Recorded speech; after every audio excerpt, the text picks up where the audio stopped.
우리 설교를 시작하기 전에 먼저 옆에 분들과 인사를 나누시겠습니다. 잘 오셨습니다. 한번 인사하시길 바랍니다. 잘 오셨습니다. 잘 오셨습니다.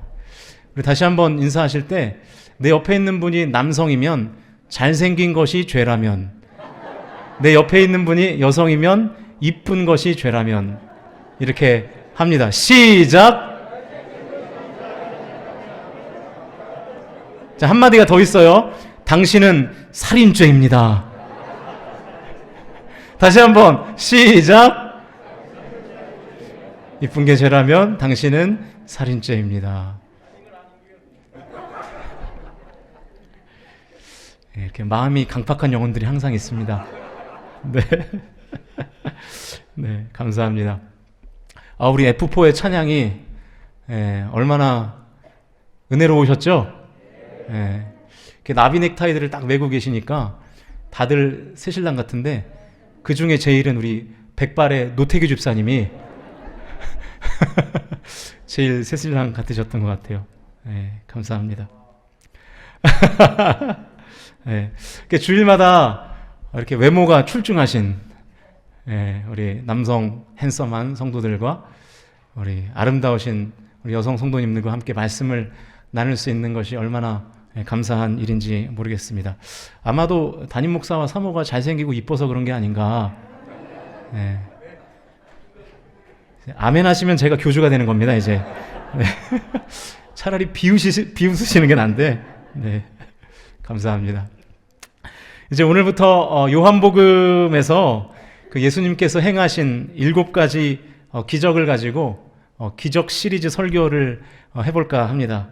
조금 긴 여정이긴 합니다. 12월 마지막 주 주일까지 하면 딱 맞더라고요. 추수감사 주일이 빠지고 사무총회의 날이 빠지면 딱 맞습니다. 그리고 또 11월 마지막 주부터 12월 셋째 주까지가 이제 대림절 기간이거든요. 대림절은 예수님의 초림을 이제 기념하고 예수님의 재림을 이제 기대하는 절기죠. 그래서 보통 이 기간에는 예수님을 깊이 묵상할 수 있는 본문을 택해서 설교하곤 하는데요. 요한복음에서 예수님이 행하신 기적을 그냥 기적, 미라클이라고 이야기하지 않고 표적, 사인이라고 말하고 있거든요. 요한복음 2장 11절 말씀을 우리 화면을 보시면서 같이 읽겠습니다. 읽습니다. 시작. 예수께서 이 첫 표적을 갈릴리 가나에서 행하여 그의 영광을 나타내심에 제자들이 그를 믿으니라. 자, 예수님이 기적을 행하시는 이유가 지금 뭐라고 되어 있습니까? 제자들로 하여금 그를 믿게 하려고. 무슨 얘기입니까? 기적을 행하시는 것 자체가 목적이 아니라 행하신 기적을 통해서 예수 그리스도를 믿는 믿음을 갖게 하려고 하는 의도가 그 기적에, 그 표적에 담겨 있다는 것이죠. 그래서 기적이 미라클이 아니라 표적, 사인인 거예요. 여러분, 사인이 뭡니까? 사인은 표지판이잖아요. 표지판. 차를 타고 도로를 이렇게 운전하다 보면 표지판이 이렇게 붙어 있죠. 울산이라는 표지판을 쭉 따라가면서 운전을 하다 보면 결국 어디에 도착하죠? 울산에 도착하는 것이죠. 마찬가지입니다.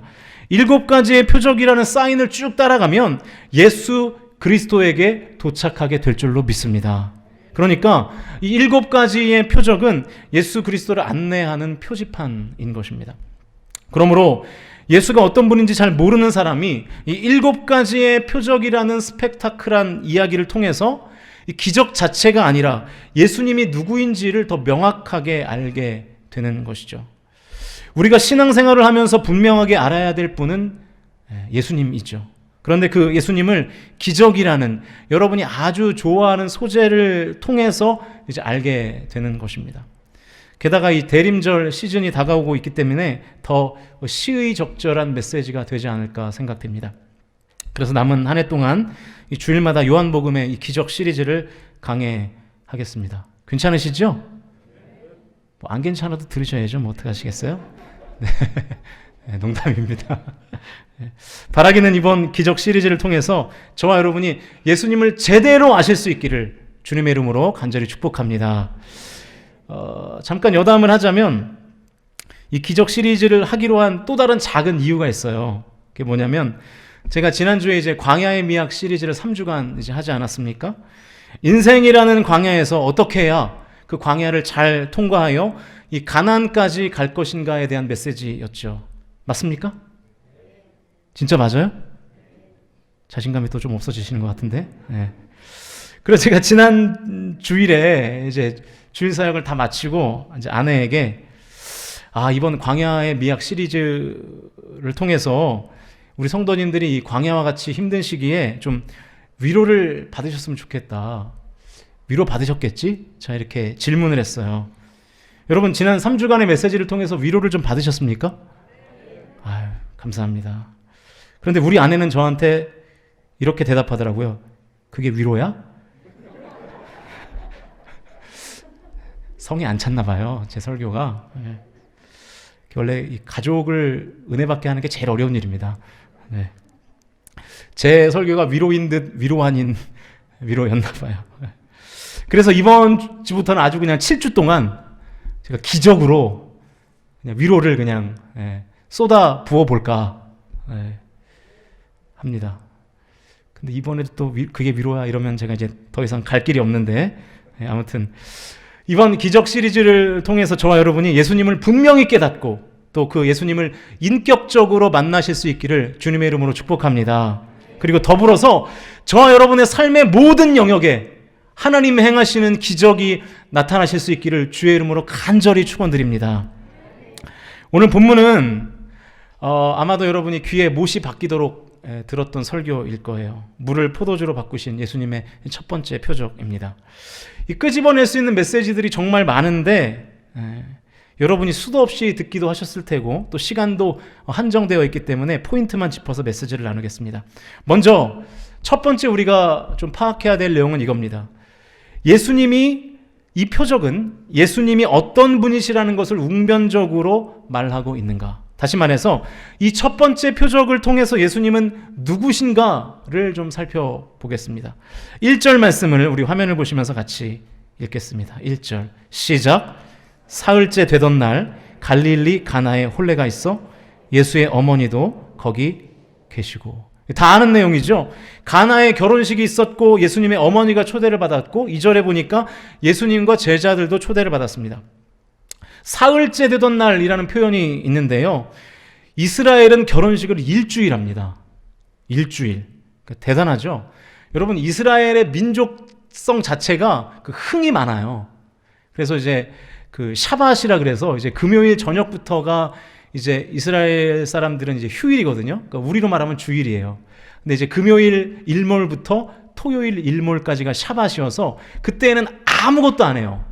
이스라엘 전체의 모든 사람들이 지하철도 안 다녀요. 그래서 아무것도 할 수가 없어요. 근데 오로지 그냥 본인들 차 끌고 와서 그냥 놀고 예배드리고 이제 그렇게 하는 거거든요. 근데 그때 이제 샤밧 때 거리를 지나다녀 보면 그냥 막 길거리에서 막 춤추고 뭐 그런 분위기가 굉장히 많습니다. 그러니까 청년들로 말로 하면 텐션이 높아요.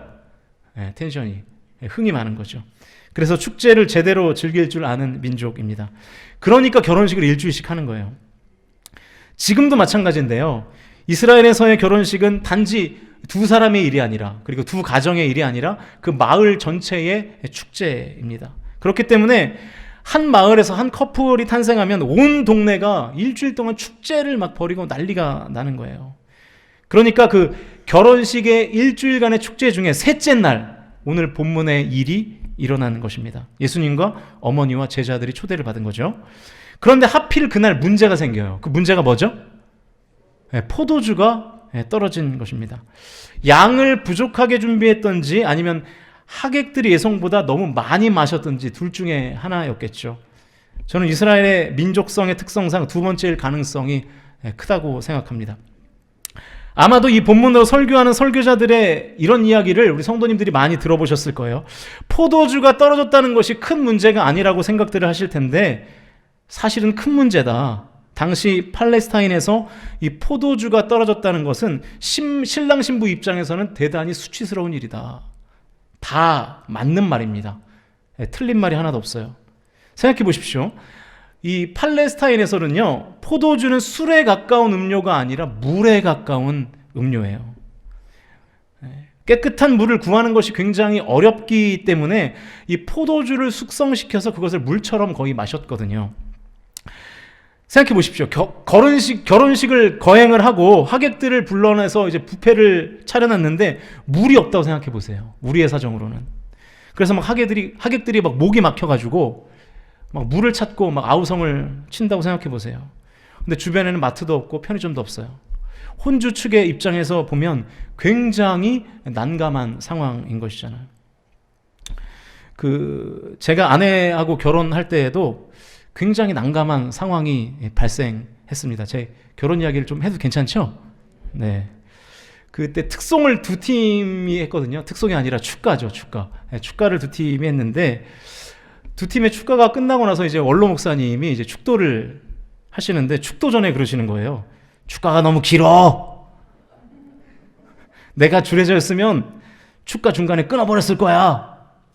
순간 결혼식장의 분위기가 어떻게 됐을까요? 교회에서 했는데 분위기가 일순간에 싸해진 거예요. 그 말 한마디로 분위기가 완전히 다 죽어버린 거죠. 축가 때문에 분위기가 올라왔는데 그 분위기를 그냥 완전히 싹 다운시켜 버린 것입니다. 그 뒤에 이제 축도를 하시는데 그 축도가 축도입니까? 죽도지. 안 되는 거예요. 분위기를 다 죽이는 겁니다. 죄송합니다. 아무튼 분위기가 다 죽었어요. 그렇게. 이 축가했던 청년들이 막 다 상처를 받고요. 저는 또 이제 그 와중에 이벤트를 한다고 우리 아내한테 이벤트를 한다고 축가팀이 공연을 하는 중에 저한테 마이크를 자연스럽게 넘겨주면서 제가 저렇게 이렇게 이제 아내의 손을 잡고 이제 막 세레나데를 불러줬거든요. 여러분 제가 저렇게 스윗한 사람입니다. 민망하니까 그만 내려주세요 이제. 네. 근데 제가 저 사진을 이제 설교를 준비하면서 오랜만에 이렇게 꺼내 보니까 저 아내가 좀 많이 늙었더라고요. 결혼한 지 얼마 안 됐는데 그래도 여전히 아름답습니다. 아무튼 이 축제 분위기가 한순간에 다운이 되니까 저 아내가 얼마나 당황을 했겠어요. 근데 여러분 이 본문의 상황은 그보다 더한 거예요. 결혼식에서 절대로 바닥나면 안 되는 음료가 다 떨어져 버린 것입니다. 별일이 아닌 게 아니라 별일이 일어난 거예요. 일어나면 안 되는 일이 일어난 것이죠. 그러나 여러분 우리가 조금 더 깊이 생각해 보자고요. 아무리 그래도 왕의 신하의 아들을 죽음에서 구원하신 두 번째의 기적, 38년 된 병자를 고치신 세 번째 기적, 5,000명을 먹이신 네 번째 기적, 바다 위를 걸으신 다섯 번째 기적, 날 때부터 소경된 자를 고치신 여섯 번째 기적, 죽은 나사로를 살리신 일곱 번째 기적, 요한복음에 나타난 나머지 여섯 가지의 기적이거든요. 이 나머지의 기적에 비해서 물이 포도주로 변하는 기적은 조금 작은 일이죠. 부인할 수 없는 사실일 겁니다. 아무리 신랑 신부에게는 중요하고 다급한 일이라고 해도 물이 포도주로 변하는 기적이 나머지 여섯 가지의 기적에 비해서는 작은 일인 것이 분명해요. 상황의 위중함으로 보나 기적의 스케일로 보나 작은 일이죠. 그런데 여러분 놀라운 것은 요한복음에서 이 작은 기적이 예수님의 첫 기적이었다는 거예요. 이게 무슨 뜻일까요, 여러분? 한 결혼식의 음식 문제를 해결하시기 위해서 예수님이 처음으로 기적을 일으키신 거예요. 그런데 그 기적이 포도주 757병을 만드는 기적이었어요. 여러분, 여기에는 굉장한 메시지가 담겨 있는 것이죠. 하나님이신 예수님은 우리의 삶의 작은 부분까지 관심을 갖고 계시다라는 뜻이에요. 이것이 물이 포도주로 변하는 첫 번째 표적, 이 사인을 통해서 깨닫는 예수님의 성품인 것입니다. 예수님은 가나라는 시골 동네에서 결혼식을 치르는 신랑 신부의 그 결혼식에 음료수가 동난 것에도 관심이 있는 분이에요. 예수님에게 작은 일이라는 것이 없는 것이죠. 예수님에게 귀하지 않은 사람도 없는 줄로 믿으실 수 있기를 축복합니다. 내가 아무리 이 땅에서 초라하게 살아도, 아무런 영향력 없이 살아도 하나님은 내 삶의 작은 부분까지 관심을 가지시고 작은 문제도 해결해 주시는 것을 저와 여러분이 믿으실 수 있기를 바랍니다. 이것이 이 첫 번째 표적이 알려주는 예수님에 대한 정보인 것입니다. 여러분, 우리가 하나님의 위대하심을 찬양하잖아요. 막 손들고 찬양하잖아요. 그런데 하나님이 왜 위대하시죠? 하나님이 위대하신 이유는 하나님에게는 너무 큰 일이라는 것이 없어서 위대하신 것이 아니라 하나님에게는 너무 작은 일이라는 것이 없기 때문에 하나님이 위대하신 것입니다. 하나님에게는 작은 일이 없어요. 그래서 하나님이 위대하신 것이죠. 여러분 생각해 보십시오. 하나님이 큰 일에만 관심이 있고 내 삶의 작은 영역에는 관심이 없다면 그 하나님이 나랑 무슨 상관입니까? 그런데 하나님은 그렇지 않고 나의 삶의 작은 영역까지 하나님의 은혜가 임하기를 원하시는 줄로 믿습니다. 그렇기 때문에 하나님의 위대하심이 우리에게 의미가 있는 것이죠. 여러분, 제가 새벽에 기도할 때마다 항상 하는 기도가 있어요. 성도들의 삶의 작은 영역까지 하나님의 은혜가 적셔지기를 간절히 소망합니다. 그 기도를 항상 하거든요. 그러니 사랑하는 여러분, 포기하지 않으시기를 주님의 이름으로 축복합니다. 절망하지 않기를 축복합니다. 낙심하지 않기를 축복합니다. 오히려 절망을 절망시키십시오. 낙심을 낙심시키세요. 포기를 포기시키세요. 포기는 김치 셀 때만 쓰세요. 죄송합니다. 네. 여러분, 왜 그래야 되죠? 하나님이 절대로 나를 포기하시지 않기 때문입니다. 가나라는 촌구석에서 한 결혼식이 있었고 그 결혼식에서 물이 포도주로 바뀌는 기적을 베푸셨던 그 하나님께서 오늘 우리의 삶에도 아무도 모르는 어두운 구석에 숨어서 홀로 울고 있는 그런 나를 하나님께서는 기어이 찾아내셔서 하나님의 은혜와 복을 주실 줄로 믿습니다. 나의 작은 신음에도 하나님은 기어이 응답하실 줄로 믿으실 수 있기를 축복합니다. 하나님에게는 작은 일이라는 게 없어요. 하나님은 여러분의 질병, 여러분의 아픔, 여러분의 상처, 여러분의 고민, 여러분의 근심, 여러분의 걱정에 민감하게 반응하십니다. 하나님은 작고 연약한 나를 절대로 외면하시지 않는 줄로 믿습니다. 오늘 예배를 통해서 또 기도 가운데 하나님이 나를 어루만 주시는 그 위로의 은혜를 저와 여러분이 모두 다 경험하실 수 있기를 주의 이름으로 축복합니다. 그리고 여러분의 문제 가운데 기적을 행하시는 하나님을 만나실 수 있기를 주님의 이름으로 축원합니다. 두 번째로 살펴볼 것은 물이 포도주로 변하는 기적이 어떤 경로로 일어났는가 하는 거예요. 제가 몇 차례 반복했지만 기적은 하나님이 행하시는 것이죠. 내가 기적을 생산해낼 수는 없는 거예요. 그러나 하나님이 생산하시는 기적을 내 삶에 유통시킬 수는 있습니다. 그거는 나의 영역이에요. 이것이 기적의 경로인 것이죠. 그 부분을 살펴보고 마치겠습니다. 본문 2장 3절인데요. 같이 읽어보죠. 시작.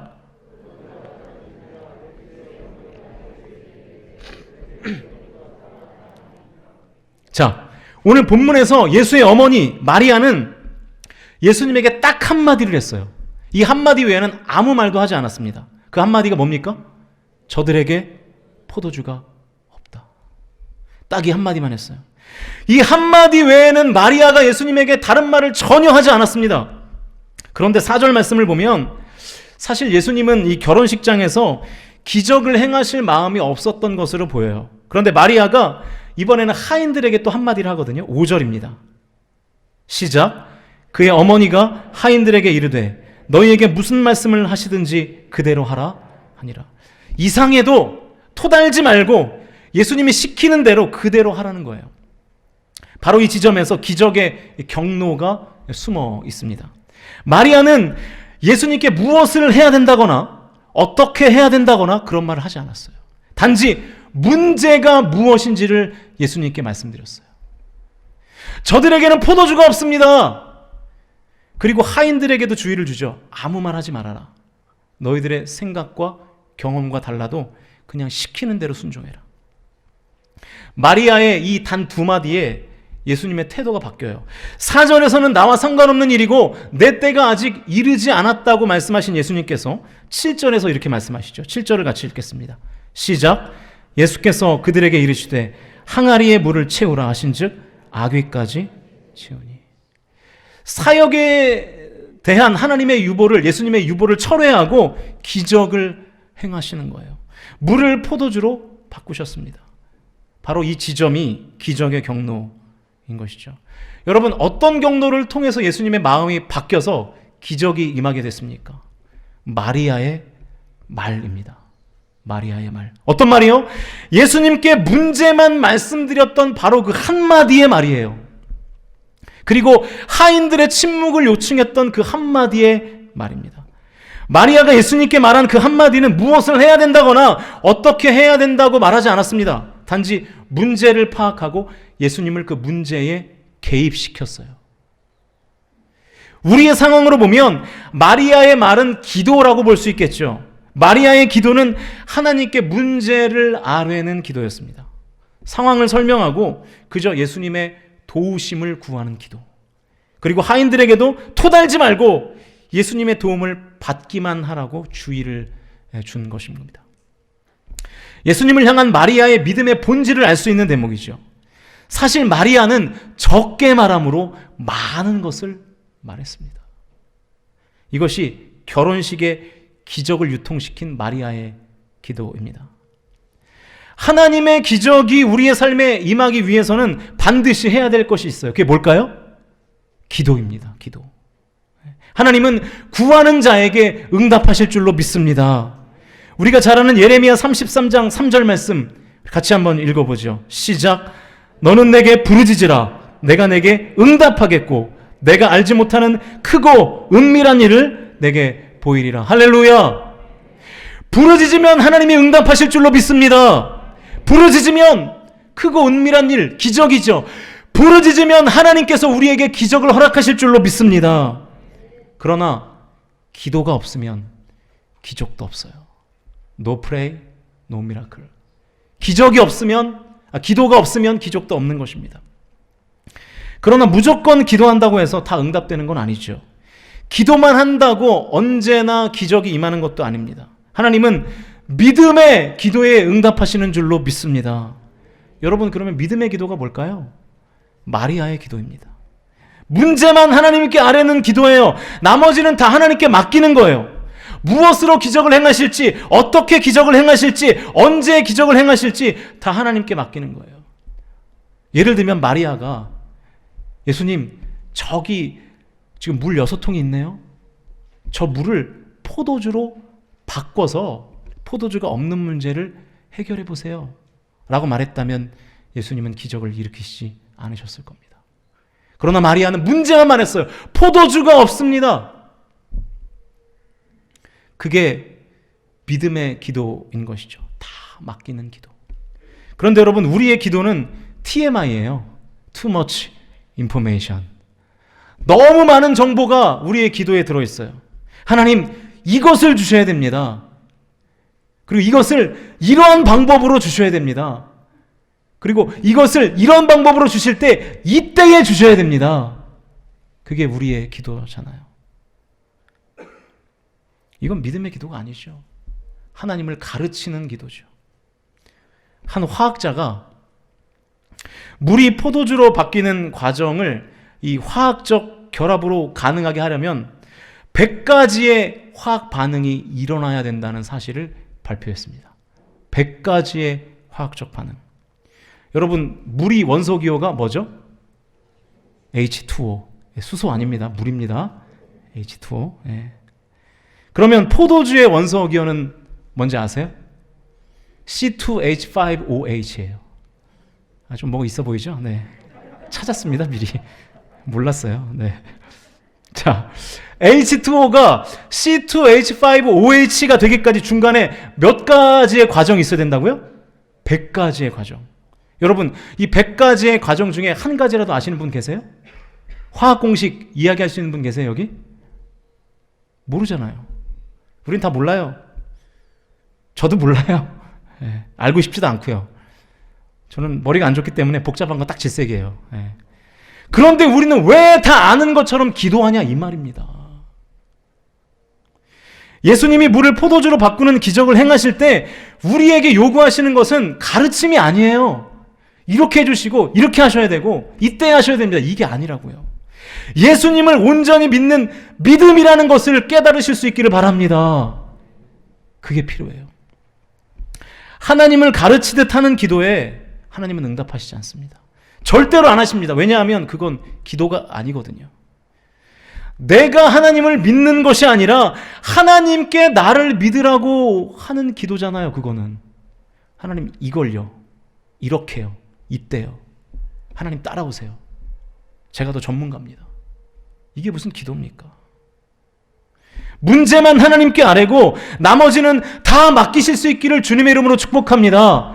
나의 예상한 방법대로 하나님이 일하시지 않아요. 나의 시각대로 하나님이 일하시지 않아요. 하나님은 기상천외한 방법으로 일하실 수 있는 분이신 줄로 믿습니다. 나의 예상을 깨고 나의 지식의 한계를 넘어서서 일하시는 거예요. 문제만 하나님께 아뢰고 나머지는 다 주님께 맡기는 것, 그것이 기적을 유통시키는 기도인 것이죠. 하나님을 가르치는 기도에는 기적이 없습니다. 시편 37편 5절을 같이 읽겠습니다. 시작. 내 길을 여호와께 맡기라. 그를 의지하면 그가 이루시고. 맡기고 의지하시면 하나님이 이루실 줄로 믿으실 수 있기를 축복합니다. 여러분의 삶에 하나님의 기적이 그때 임하는 거예요. 그때 여호와께 맡기고 하나님을 의지할 때. 문제만 아뢰는 기도가 믿음의 기도이고 그 믿음의 기도가 내 삶의 기적을 유통시키는 것이죠. 이제 말씀을 정리하겠습니다. 한 가지 이야기를 해드릴까 합니다. 19세기에 이 옥스퍼드 대학에서 이 종교학 과목 시험 시간에 이런 주관식 문제가 출제되었습니다. 물을 포도주로 바꾼 예수의 기적에 대해서 논하라. 시험 문제가 아주 그냥 거창하죠. 시험 시작종이 울리자 일제히 이 답안지에 펜을 끄적거리는 소리가 막 요란스럽게 들리기 시작해요. 그런데 유독 한 학생만은 이 멍하니 창밖을 응시하고 있는 거예요. 이 감독관이 다가가서 주의를 주는데도 이 학생은 여전히 시험에는 전혀 관심이 없어요. 시험 종료 시간이 얼마 남지 않았는데도 이 학생의 이 멍 때리기가 계속 되는 거예요. 그러자 이 화가 난 감독 교수가 다시 학생에게 다가가서 백지를 제출하면 0점이 될 것이고 학사 경고를 받을 수도 있으니 아무리 몰라도 무슨 일이든지 무슨 말이든지 써서 답안지를 작성해야 될 거다, 이렇게 엄포를 놓습니다. 이 말에 멍하니 창밖만 바라보던 이 학생이 시험지를 갑자기 뚫어지게 쳐다보더니 딱 한 줄만 써놓고 시험장을 유유히 빠져나갔다고 합니다. 그런데 그 한 줄의 답안지가 옥스퍼드 신학과의 전설이 된 만점 답안지가 됐어요. 모든 신학 교수들을 감동시켜서 최고의 학점을 받은 답안지의 답안은 이겁니다. 물이 그 주인을 만나니 얼굴을 붉히더라. 기가 막히죠. 물이 그 주인을 만나니 얼굴을 붉히더라. 이 답안을 쓴 주인공은 영국의 3대 낭만파 시인 중에 한 사람인 조지 고든 바이런이라는 사람이라고 합니다. 여러분은 정말로 하나님이 기적을 일으키실 수 있는 분이라고 믿으십니까? 하나님이 만물의 창조주이시고 이 세상의 주관자이신 것을 정말로 믿습니까? 물도 주인 되시는 하나님을 만나면 얼굴을 붉히게 되듯이 저와 여러분의 삶 가운데에도 하나님이 필요하시면 기적을 일으키실 줄로 믿으실 수 있기를 축복합니다. 저와 여러분이 믿는 하나님은 전지전능하신 창조주 하나님이십니다. 하나님께 나를 믿어달라고 기도할 필요가 없어요. 하나님께 복잡한 설명을 할 필요가 없어요. 문제를 하나님께 맡기고 무엇으로 어떻게 언제 기적을 일으키실지는 다 하나님 앞에 맡기고 그저 하나님을 온전히 신뢰하시면 되는 거예요. 그러면 그 하나님께서 아무도 모르는 어두운 구석에 앉아서 울고 있는 나를 찾아오셔서 밝은 빛, 광명을 허락해 주실 줄로 믿습니다. 고통 속에 작은 신음을 내며 울고 있을 때 내 삶에 찾아오셔서 위로해 주시고 능력을 주시고 권능을 베풀어 주시고 기적을 행하실 줄로 믿으실 수 있기를 축복합니다. 하나님을 온전히 믿는 믿음으로 기도하면 하나님께서 하나님의 방법으로 하나님의 때에 반드시 기적을 일으키실 거예요. 여러분의 기도에 반드시 응답하실 겁니다. 그러니 여러분, 낙심하지 마십시오. 좌절하지 마십시오. 절망하지 마세요. 포기하지 마세요. 예수의 이름이 우리의 소망인 줄로 믿습니다. 우리가 예수 그 이름만 붙들면 모든 일은 가능해지는 줄로 믿습니다. 그 믿음으로 일어나십시오. 절망의 자리를 털고, 낙심의 자리를 털고, 좌절의 자리를 털고 소망의 자리로 나아가는 저와 여러분이 되시길 바랍니다. 우리 이 찬양의 가사를 묵상하시면서 전심으로 부르시고 또 하나님 앞에 전심으로 기도하겠습니다.